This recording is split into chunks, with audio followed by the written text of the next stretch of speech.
Good evening, ladies and gentlemen. Welcome to the Richard Nixon Presidential Library and Museum. My name is Jim Byron. I'm the president and CEO of the Richard Nixon Foundation, and thank you for being here tonight. In a room full of so many special guests, I hope that you will indulge me as I recognize just a few, beginning with Ken Kashigian, a member of the board of directors of the Richard Nixon Foundation, Sandy Quinn, a member of the board of directors and the former foundation president, Jeff Shepard, a member of the board of directors, and Tamara Martin for the National Archives and Records Administration. Would you please join me in welcoming these special guests? I also want to thank all of our President's Council members, Nixon Society members, and Associates Club members for your support. Your support is what makes possible programs like that, which I hope you will enjoy this evening. Now, to our guests of honor. Today, January 9th, is the 111th birthday of President Nixon. And who better to speak, that's right, who better to speak on this occasion than former Speaker of the House, Newt Gingrich, who is a professor, an historian, an author, a commentator, and someone to whom all of America listens and respects. His most recent book is March to the Majority, which looks back to the successes of the Republican Revolution in the 1990s to map out a course for the restoration of American civics and the American dream. The consulting, education, and media production company. This is Speaker Gingrich's 21st visit to the Nixon Library, and he holds the record as the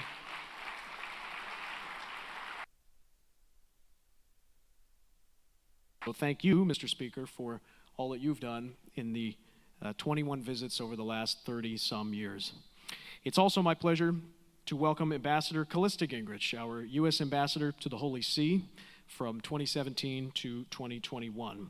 Ambassador Gingrich is the author of Hail to the Chief and Remember the Ladies, and Ambassador Gingrich has the additional Foundation.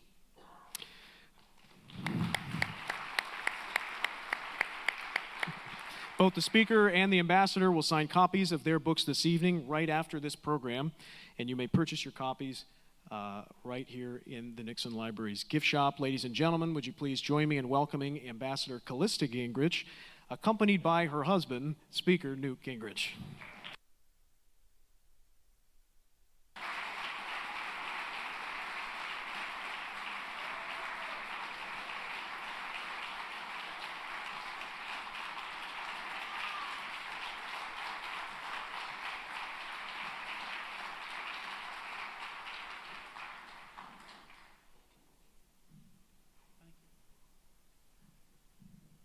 Well, thank you all very much, and it's a great honor to be back here once again at what I think is one of the centerpieces of American patriotism and American history, which is part of why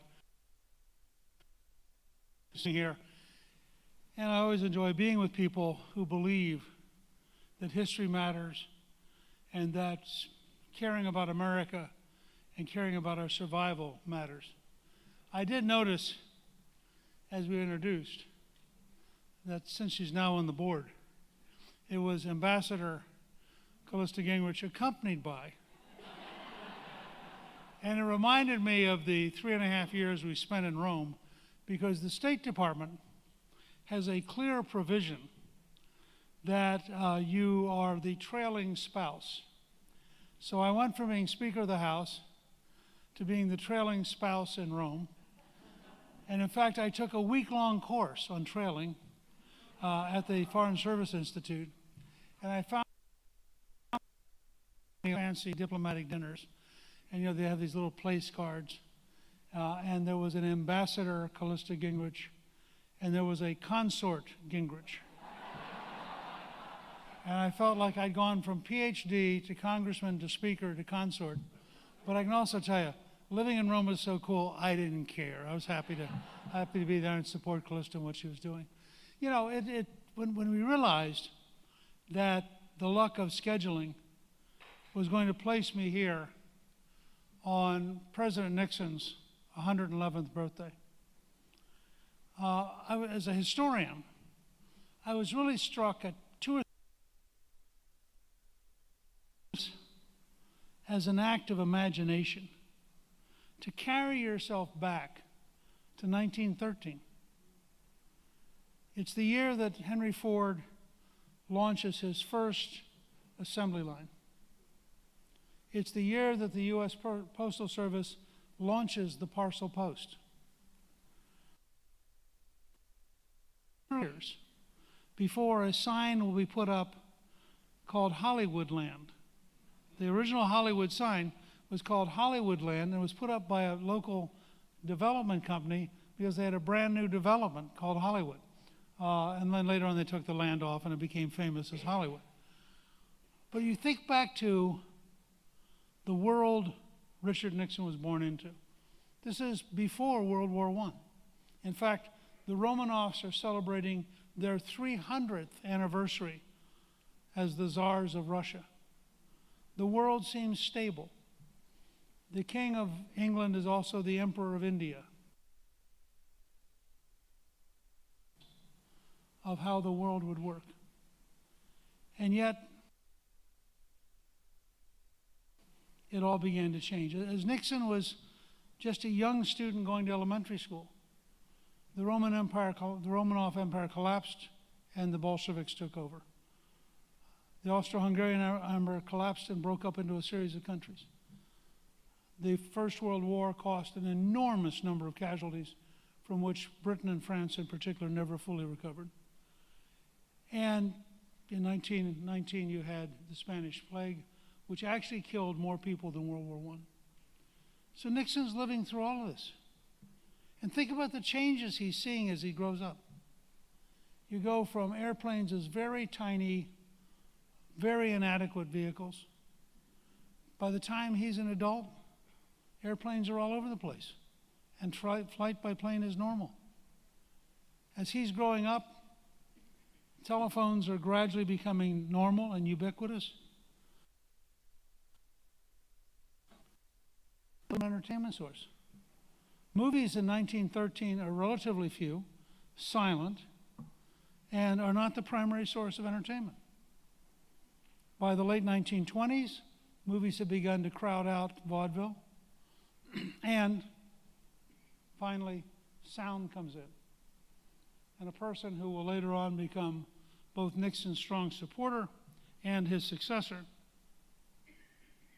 Ronald Wilson Reagan, will both earn a career in radio, and then earn a career in the movies, and then earn a career in television. Nixon's living through all these changes. He goes off to World War II, comes back home, and is actually in New York, thinking that he'll begin his law career, when he sees a paper that says a group of business people are tired of having a left-wing Democrat and would like to recruit someone to run. He comes home.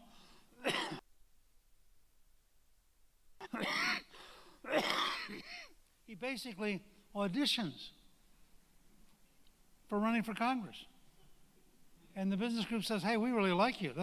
Now remember, Nixon by this stage is really, really smart, has graduated from Duke Law School, and is a great debater, national class debater, terrific at making a presentation. And you can imagine what that meeting must have been like and what that sales pitch must have been like. And they said, we're for you. And 1946 was a very Republican year. And suddenly, here's this guy. Remember, by 1946, you're still talking about a very young person. And he arrives in the U.S. Congress. Now, this is the beginning of television. The first real televised national conventions are 1948. And they're black and white and very tiny screens, and not many people watch them. By 1950, Nixon has decided to run for the Senate. And in one of the most widely watched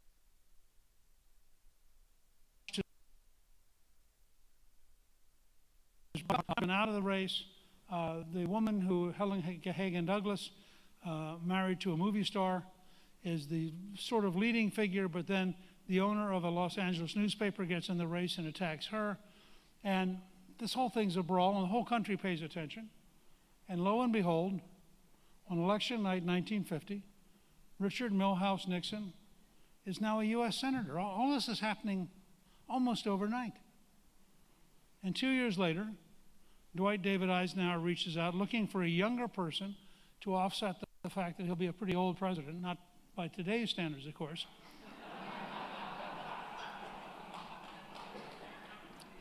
I mean, if you had told Eisenhower that we would someday have a president sufficiently old that he wouldn't actually remember who he was or what he was president of, Eisenhower would have thought that not likely. But then if you'd also told him he would have a Secretary of Defense who wandered off to the hospital and forgot to tell anybody, Eisenhower is a guy who actually believed there should be a big link missing in the chain. That's not a good thing. So Eisenhower picks Nixon. And in a classic moment in Nixon's career, and Nixon's career is very interesting. I mean, I was deeply affected by it. When I was growing up, he was the leading modern Republican. He was smart, he was articulate, he was hardworking, he was a fighter. And classically, something which Donald Trump could identify with easily, Nixon suddenly is attacked for having a slush fund.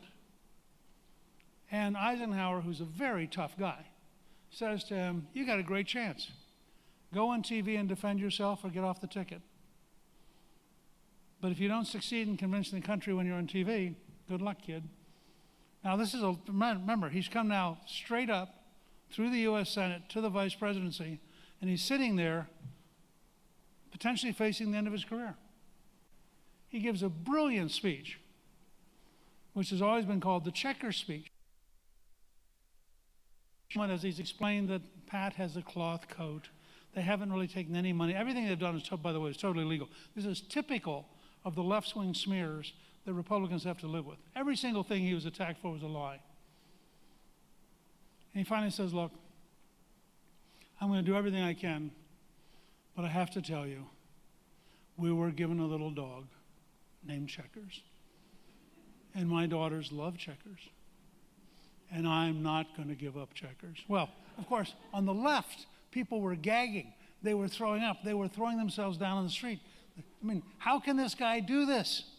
And of course, the average American thought, he's pretty cool, and they're pretty stupid. And the next day, he saw Eisenhower and said, "Great job, kid, you're still on the ticket." And then he became vice president. And think about it. Here's a very young man without much real money. He's genuinely middle class, who spends 8 years serving the country as vice president, serving under probably the best military leader ever to serve as president, unless you count an immense amount. He then runs a race which has its own unique characteristics, loses very narrowly. One can make the argument, and certainly most Republicans did. I did election night, longest night of my life, was as a high school senior listening to the election returns and having this sense that the election was stolen. Whether or not it was stolen, I think you actually can't quite tell. I mean, the normal amount of theft in South Texas and the normal amount of theft in Chicago, it's really, I'm not sure that many extra dead people voted, but you had certainly Republicans felt that. But Nixon did something very interesting. Remember, we're in the middle of the Cold War. We're still getting used to living in a world with nuclear weapons, and it's really dangerous. And Nixon says, I might be able to fight this through the courts, but it would tear the country apart, and it would weaken us in the world, and it would endanger us. And so in what really is a remarkable act of patriotism, he concedes to Kennedy, who he'd known since '46. They came in at the same time. Nixon is then attracted by the California Republican Party to come back home because the party was totally split, had very difficult problems. And they said, we want you to run for governor against Pat Brown. Well, Pat Brown was one of those classic politicians who is amazingly easy to underestimate. His only great strength was that he's pleasant, he's nice, and he gets lots of votes. Nixon ran against him and lost by 1 million votes. It had to be, for a guy who'd been vice president and had come this close to the presidency, it had to have been a crushing night. The next day, feeling a little bit unhappy, he has a press conference. And he says, well, you're not going to have Dick Nixon to kick around anymore. And he leaves and goes to New York to make money, because after all, politics is over. And then along comes the Goldwater-Rockefeller split. The party is shattered. And the one person who's a national figure, who methodically, calmly works all through 1964 to bring the party back, is Richard Nixon. Tirelessly across the country, picking up all sorts of IOUs. And because the Vietnam War is now a big deal, Nixon, who actually knew an enormous amount about foreign policy, suddenly becomes the most respected and articulate Republican leader about what we should be doing. And then, in one of those amazing moments, Nixon ends up with Lyndon Johnson about a week before the election, attacking him. Now, I don't know if Johnson did this deliberately. It's hard to go back and try to figure it out. But what Johnson was doing was he was elevating Nixon. Because here's the President of the United States attacking the former vice president, who really at that point was not the front runner for anything. Well, CBS News promptly called and said, hey, we'll give you a half hour to respond to Johnson. So here Nixon is on the Saturday night before the election, calmly and pleasantly, it's a speech worth watching, rationally explaining what we need to do. And the average American's going, well, this guy's pretty smart and that guy's pretty stupid. People were unhappy with the way Johnson was handling both the Great Society and the Vietnam War. So we have a good night. And Nixon methodically, calmly, steadily, the number one characteristic of Richard Nixon is relentless hard work, unbelievable hard work. And he puts together the '68 campaign. It ends up being a three-way race. George Wallace comes out of the woodwork, and all of a sudden it turns out not only are Southerners who might be racist for Wallace, but there are a lot of Northerners who really deeply resent what we would now think of as a woke culture. And Wallace suddenly picks up votes in lots of places. Humphrey, meanwhile, is trapped.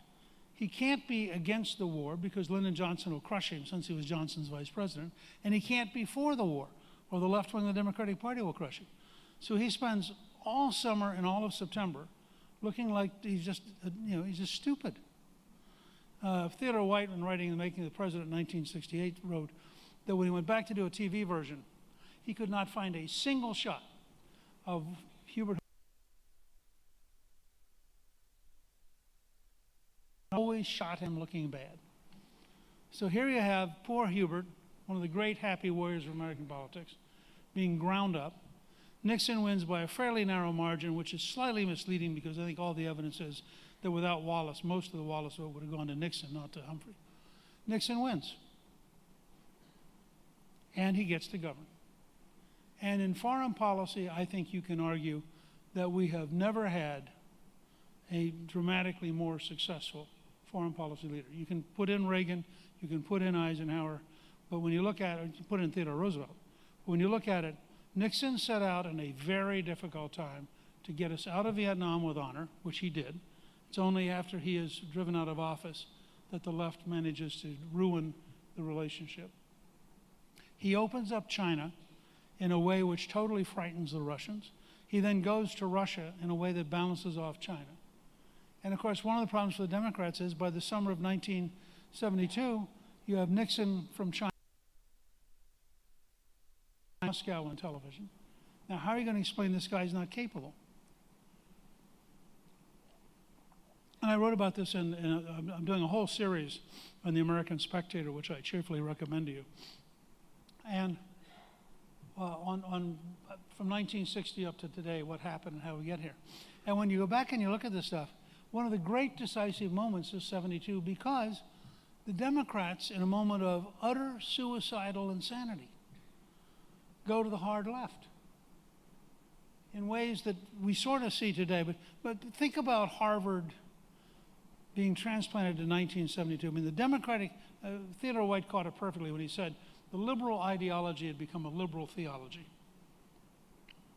So now you have Richard Nixon running for re-election, having barely won last time, having lost barely before that. He gets 60% of the vote. He carries every state except Massachusetts and the District of Columbia. Every state. And within,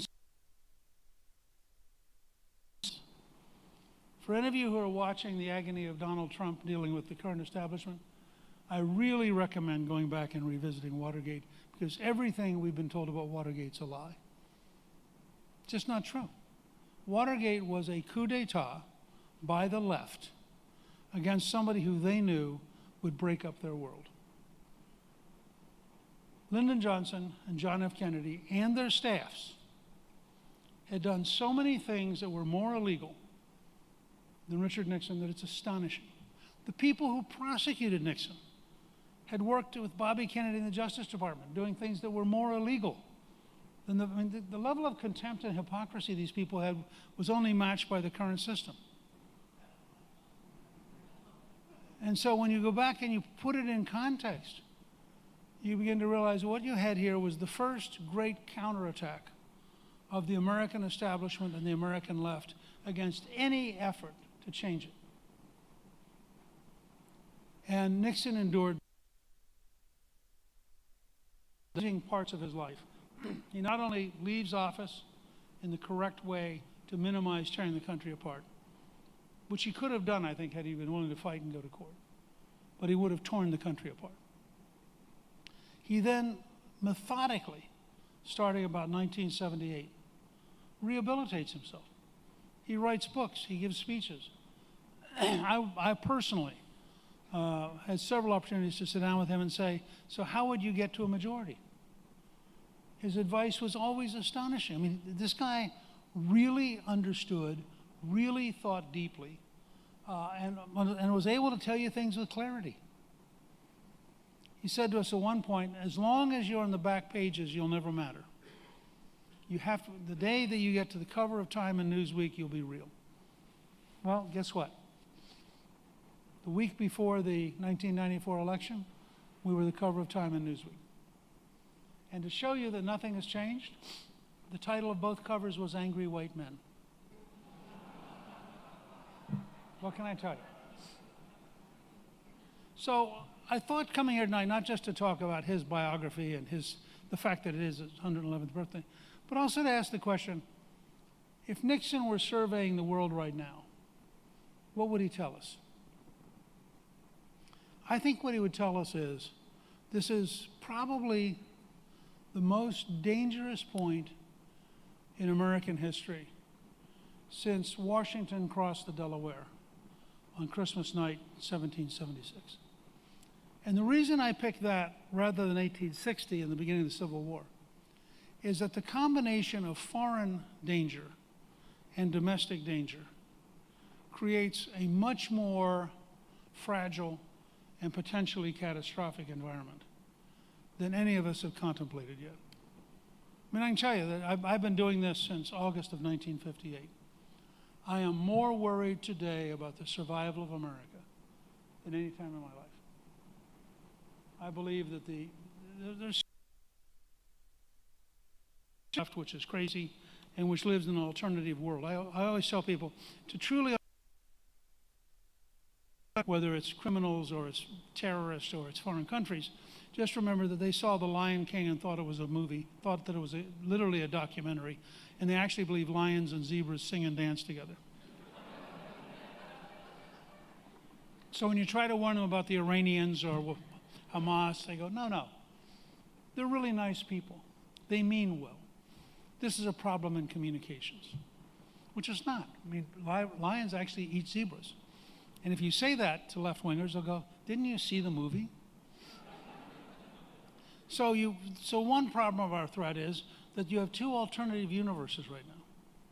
You have sort of, the Harvard School universe, which if it had not been publicly exposed, would have had a $900,000 a year racist, plagiarist liar as president of the university, shaping the university in her own image.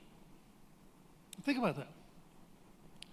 Probably the greatest educational institution in the world, decayed to a point where the board of governors thought it was reasonable to literally hire lawyers to cover up for her. That's what they were doing before it all blew up. And I have to say, that I think that Elise Stefanik did an astonishing job of driving home and sticking to the questions. I've done this before.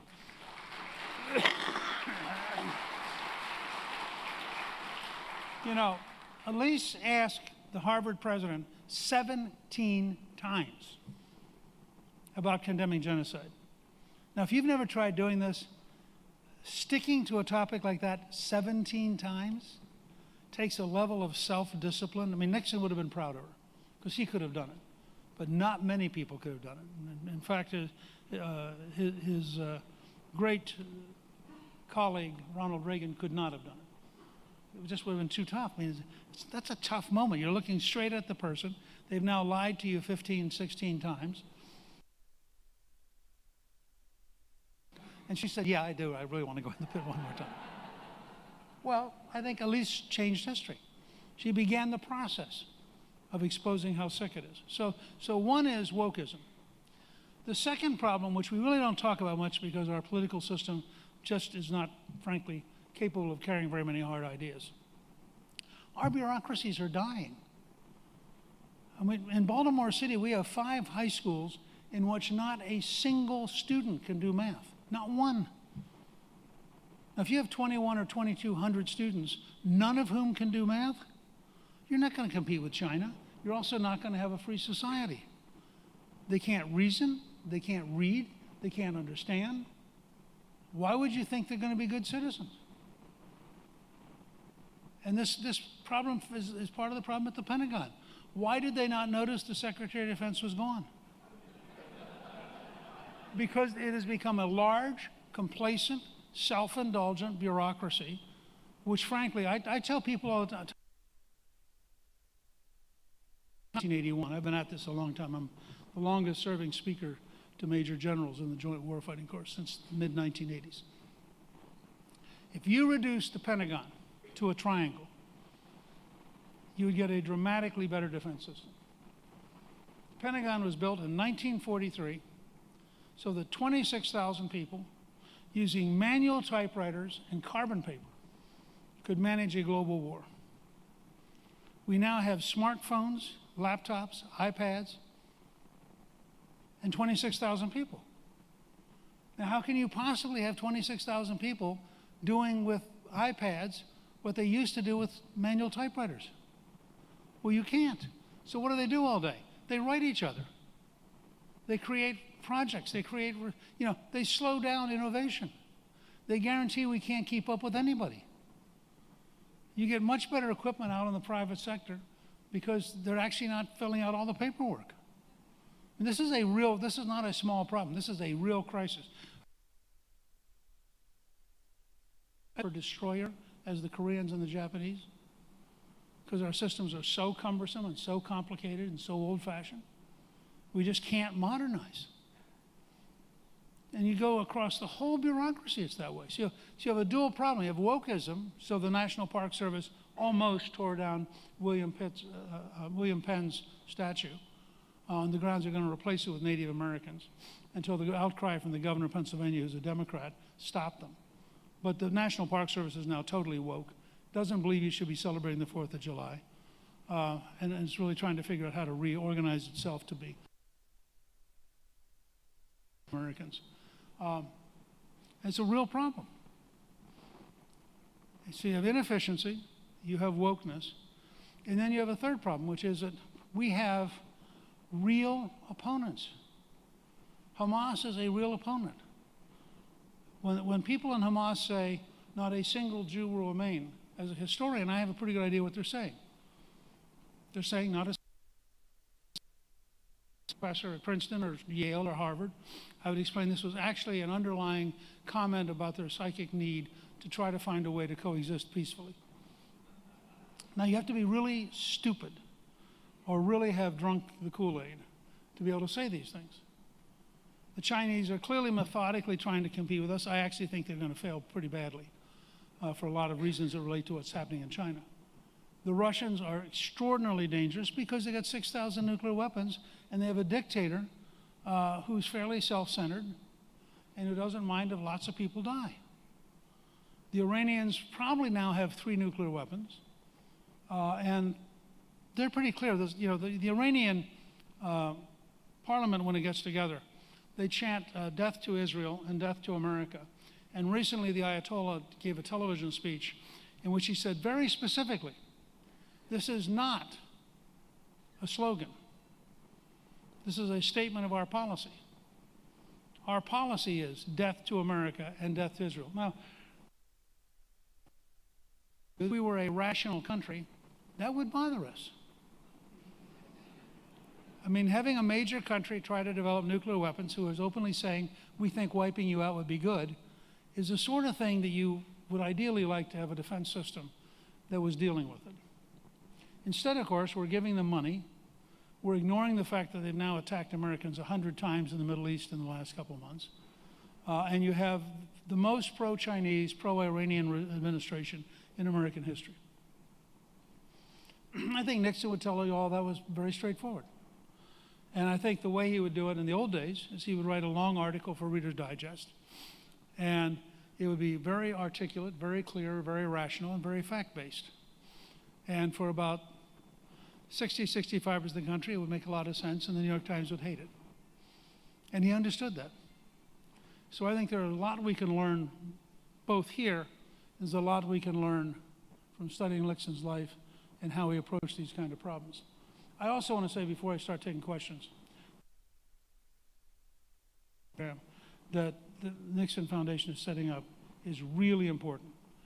Getting back to teaching young people about America, about history, about why George Washington matters, about why the Constitution matters, about why the Declaration of Independence. This stuff is the heartbeat. Excuse me. It's the heart of our entire civilization. And if we can't find a way to get this across to young people, we will not survive as a free society. And so I think the program being initiated here is one more building block. I see this around the country. People are finally beginning to realize if we don't do it, you can't count on Harvard to do it, or Princeton to do it, or Yale to do it, or Stanford or Berkeley. So if we don't do it, it's not going to happen. And the result, I think, has been, so far, a remarkable public response as people say, yeah, this is what I want my children and my grandchildren to learn. This is the America I believe in. And so I'm delighted that the Nixon Foundation is taking up this important cause of civic education. So I'd pass it open for questions, and we have over here a microphone, which is probably helpful for those of you who want to ask questions. Well, thank you, Mr. Speaker. Let's give him a round of applause.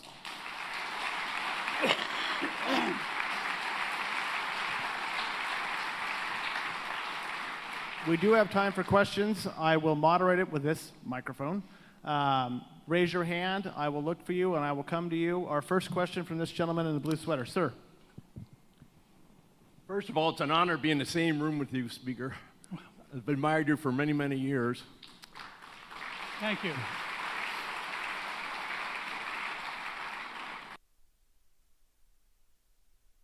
On Sunday mornings.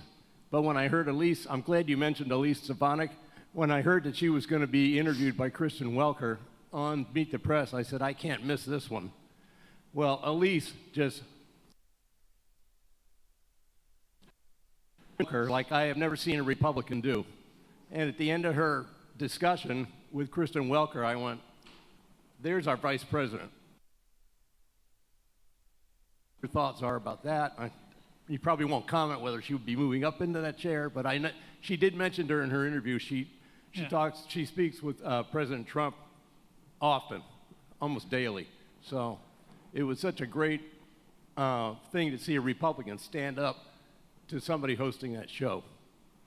Yeah, no, look, I'm a very big fan of Elise's. I think certainly if there's a short list for vice president, she should be on it. And I think that what she did the other day was historic and genuinely changed history. And it took a lot of courage. So I'm absolutely believe that she has sort of fought her way onto the national stage, and I hope she will continue to grow and develop. And my advice to the president would certainly be to consider her on whatever short list he develops for potential vice presidential nominees. Mr. Speaker, middle of the room to your right. Hello, sir. It's really a great honor to be able to be with you in the same room. I'm originally from Iran, and I left Iran over 45 years ago. and Islam and radical Islam destroying the country from within, and we've been seeing the results in the last 45 years or so. And I'm having a deja vu over here in the US, and I see similar thing happening over here, and again, from within is being destroyed basically by the left. But what it bothers me the most is that the Republican Party is not doing anything about it. We have seen the enemy, and it's us. 2 weeks before Christmas, I went to a Republican event in Irvine. 8 Republicans that are running for various offices, they were over there campaigning. We couldn't get a room full with 40 people. We were not able to do any decent, fundraising and so on, And a lot of them are complaining. They're saying a lot of people in Orange County are Republicans, but they don't even vote, because they just say, our vote doesn't mean anything. Nothing is going to happen. Nothing is going to change. So what I see is that now we're going toward the election, and I see pretty much Democrats are very, very active as far as any of that. We are not doing any of the things that they do. And again, we're going to lose this one, but every time we get together, we have a lot of great stories to tell. But the reality is every time we keep on losing. And what I'm asking you is that if you could help, if you could, pretty much, shake somebody, and as far as wake them up, as far as, in about 11 months or so, we're going to have, a new president, elected. And what are we doing to prepare ourselves for the voting? Well, that was a lot. Let me say, first of all, part of the reason that I wrote March to the Majority was to lay out the lessons of working with Reagan and then working to develop the contract and the 16-year campaign to become a majority for the first time in 40 years. The effort to then negotiate with Clinton to get balanced budgets and welfare reform. The only 4 balanced budgets of your lifetime came during that period. And to do Republican majority since 1928. So I think, in a sense, March to the Majority is part of my message to the Republican Party. I would say, second, one of the reasons that I think that Trump has real support is he is the one person who will, in fact, disrupt the old order. I mean, the others will find a way to accommodate, to be reasonable, et cetera. You cannot be reasonable with an establishment which is corrupt and which is despotic and which is profoundly dishonest. You have to take them head on. So, I think, and whether or not the House and Senate Republicans should learn that on their own, I have a hunch that if Trump wins, they will learn it despite themselves. Because I think he's had 4 years now to have a much deeper thought about how deeply corrupt the system is. I think when he arrived in 2016 and won and got sworn in 2017, I think he really thought that I beat 16 other guys, I got to be the nominee, I beat Hillary, now we're all gonna sit down together and work. He had no notion of the depth of viciousness and hostility and dishonesty and corruption that he'd be surrounded by. Well, now he does. And he's a pretty smart guy, and my hunch is, Callista and I do some work, for example, with the America First Policy Institute. There are a lot of smart people who served in the Trump administration who've been out here thinking through what you would have to change in profound ways. And I think that's going to be a very key question. Can we elect, not just win Republican seats with an R behind their name, can we elect people who understand that 2025, 2026, 2027, this is going to be a real war. I mean, none of these systems are going to go down freely. They're not going to walk in and say, oh, gee, can I surrender? Everyone they can and cheat as much as they can. And so I think your point's right, and all I can tell you is that the only person I have seen who I think has the potential to disrupt the old order is Trump, and that's why, frankly, despite clear weaknesses, despite every effort of the left to smear him and destroy him, I think he is, frankly, the best possible hope for us to try to turn the country around. Sir, in the back of the room, section to your left, sir. Hello, Speaker. I've got a quick question for you, but I've got 4 kids serving in the United States service, one of which talked to his chain of command, and they've asked me to help design a heritage room for them. It's for the security forces, and one of the main things I was told is not to have a blue stripe in the room to support the security forces on the U.S. Air Force Base here in California. And my question is, who's running the United States military command to where it's more of a woke society who do not support our service members on base? And I'm totally disgusted. And A lot needs to be changed, but you have to start with Barack Obama and with Joe Biden. If you think of Biden as the third term of Obama, it all sort of falls into place. Obama is the most radical and most destructive president in American history. He lied to all of us. He was, in fact, a revolutionary. He brought into power people who are radical leftists. He created a massive level of racial bitterness when he could have been the great unifier. And he infiltrated the CIA, for example, with people who are nuts and who are totally, I think, dishonorable. And I think that Biden, who served 8 years under him, learned all the tricks necessary to continue to be stunningly dishonest. So until you replace the commander-in-chief, and this is why I'm concerned, frankly, about the House and Senate, the scale of change we need cannot be done by executive order. It is going to require winning fights in the Congress because the level of change we need is dramatic. And it's true at every level. I mean, the national the fear in the Defense Department is twofold. It's going woke and it's incompetent. I mean, if you can lose the Secretary of Defense for 4 or 5 days and not notice it, I grew up in a world when my dad spent 27 years in the infantry, when they knew every morning where the Secretary of Defense was, because he's in the chain of command. I mean, if we got into a war with China or Russia tomorrow morning, you don't want to be able to say, gee, where did Lloyd go? You know, when do you think he might be able to show up for a meeting? This literally is insane and should frighten every American that you have an administration in which the president is not there half the time, and apparently the Secretary of Defense is not there more often than that. Well, that's really dangerous. Thank you, sir. Our next question. I just wanted to thank you for being here, Mr. Speaker. Side note, I do currently work with somebody who used to be on your security detail, so it is a small world.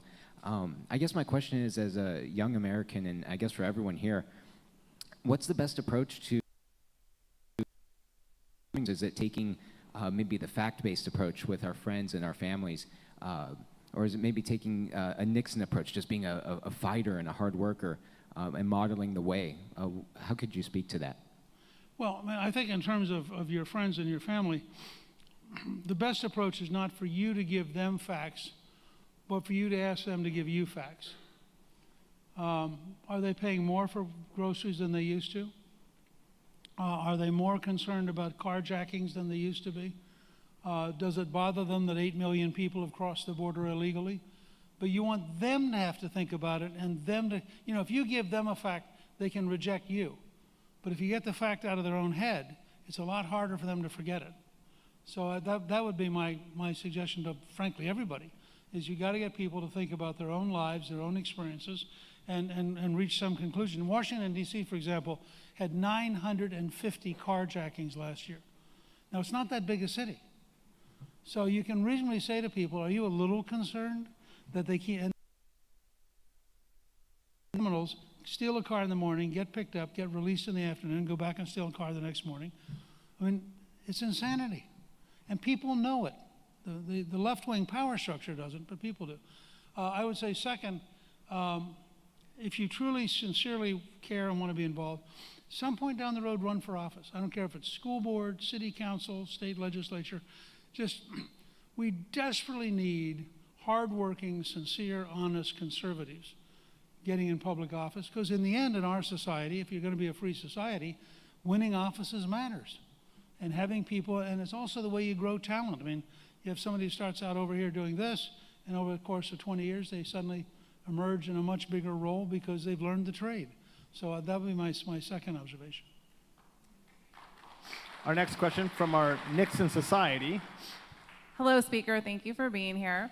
My question is, right now we have a crisis at the border, so how can we influence friends and people and make allies with solving this problem? Whoever's in control, we're not quite sure. Well, I mean, my view of this is twofold. One, that the House Republicans in particular should take a iron position that they will not pass a whole range of things until they get dramatic changes on the border. I mean, we need to understand the border is not a problem because somebody's incompetent. The border is Biden's policy. Biden intends to drown the United States in 12 or 15 or 20 million people who we don't know who they are. They don't know where they came from. They don't have any vetting.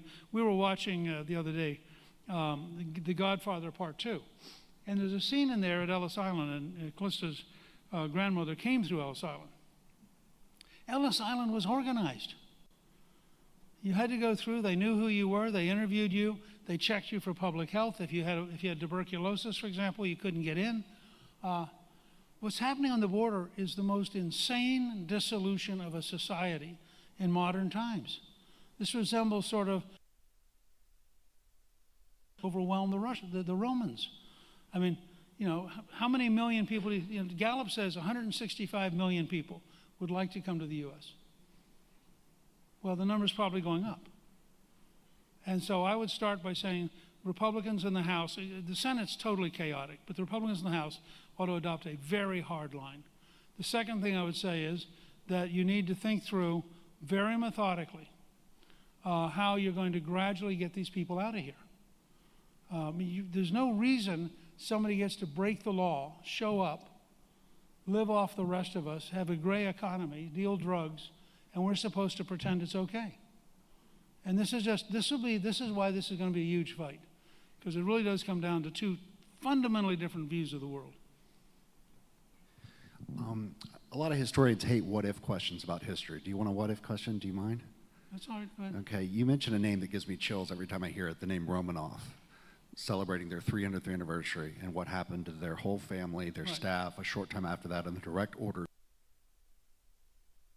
Woodrow Wilson, who was president when Richard Nixon was born, wasn't just concerned about his reelection, and let's say had used the sinking of the Lusitania to get America into World War I in 1915, and we had won the war in 1916. Would that have prevented the Bolshevik Revolution, the separate peace with Germany, the famine in Ukraine, the creation of the Soviet Union, the Hitler-Stalin Pact, the Cold War, everything that followed? Would it have just been as simple as making that decision by the commander-in-chief 2 years earlier that he did?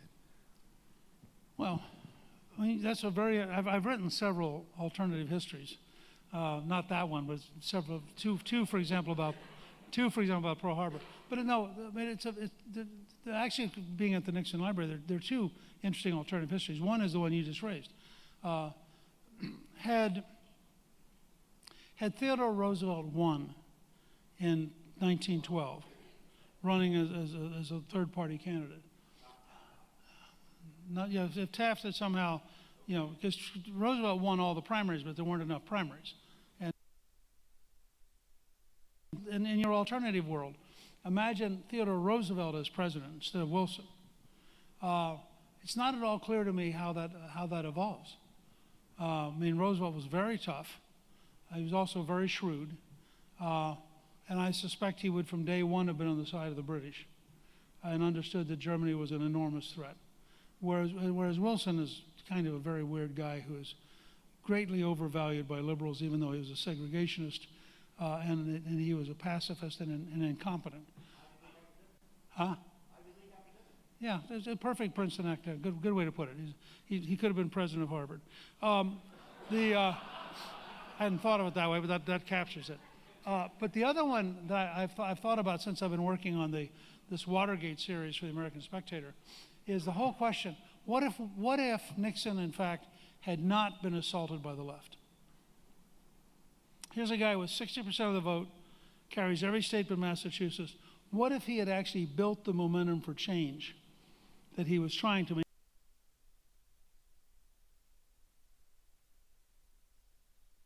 that he's diverted and can't pull it off. But he might have. When I ran against the dean of the Georgia delegation, who'd been around a long time, an old-time, very conservative Democrat. And after he beat me twice, and then he retired because he figured he'd done enough. And I won the seat when he retired. And I went to see him after I won.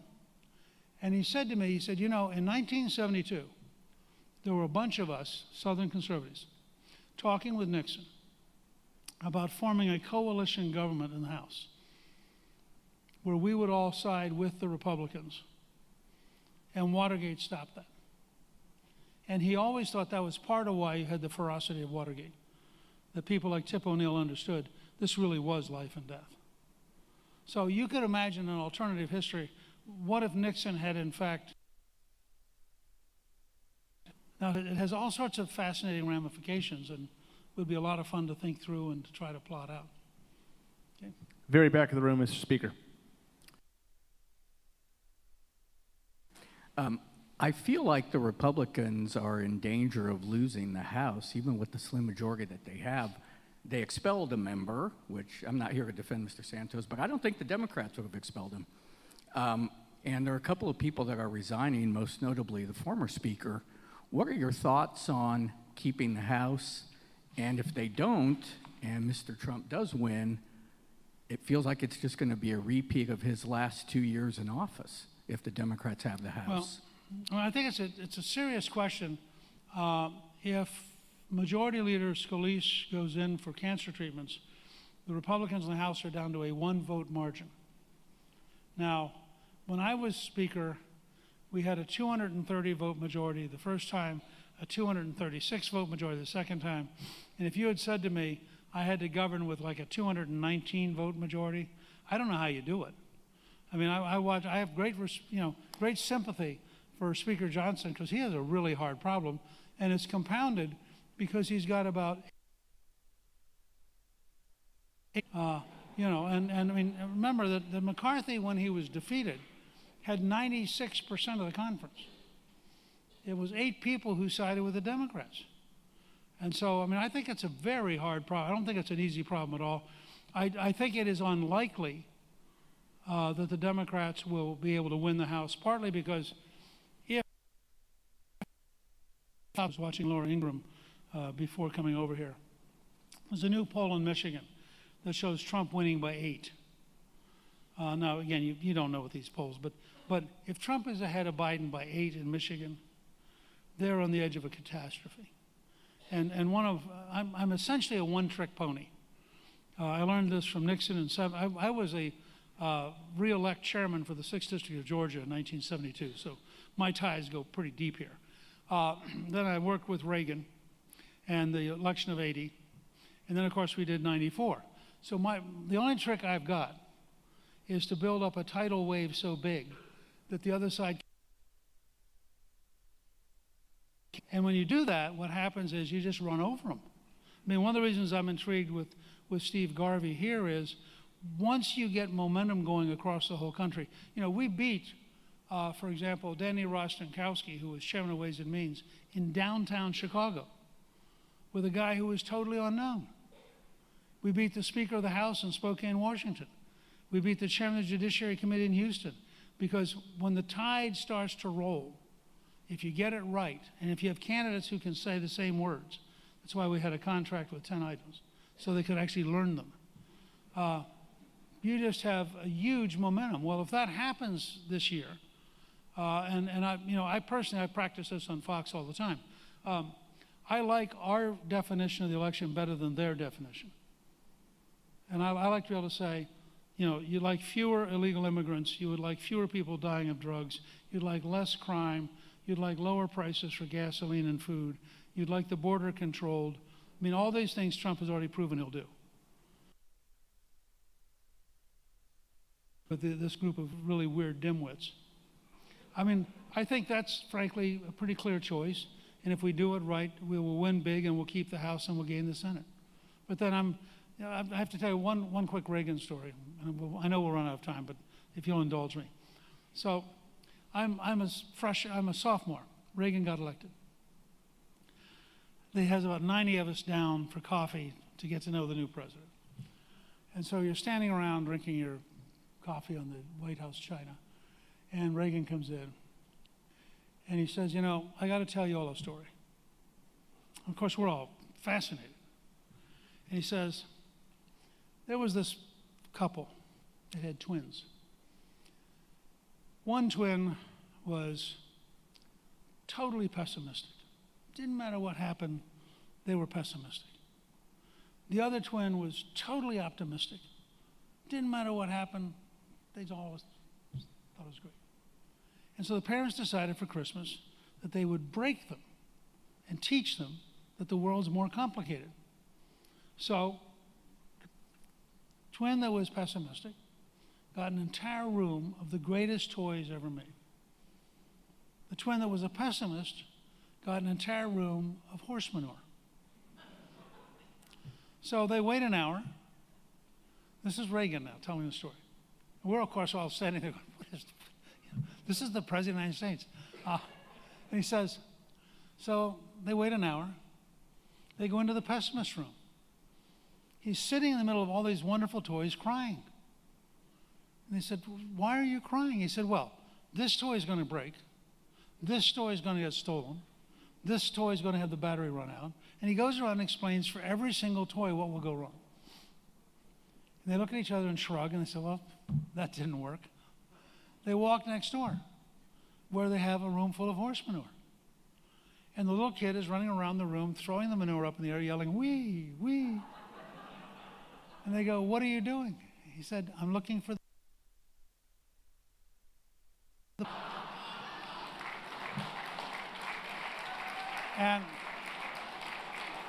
And so Reagan looks at us, and he says, guys, I just want to warn you.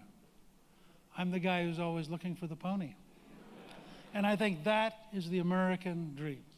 All of us, each of us individually, from every ethnic background, from every religious belief, have the opportunity to go looking for the pony, and no other country in history has been like that. Richard Nixon knew it, he followed it, he lived it, and with your help, the Nixon Foundation is going to make an even bigger impact on history. Thank you very, very much.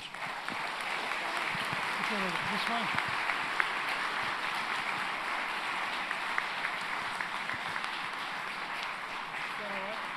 Thank you very much. Ladies and gentlemen, Speaker Newt Gingrich and Ambassador Gingrich, get their books on the way out. They will be appearing right now in the Annenberg Court to sign your books. Thank you and good night.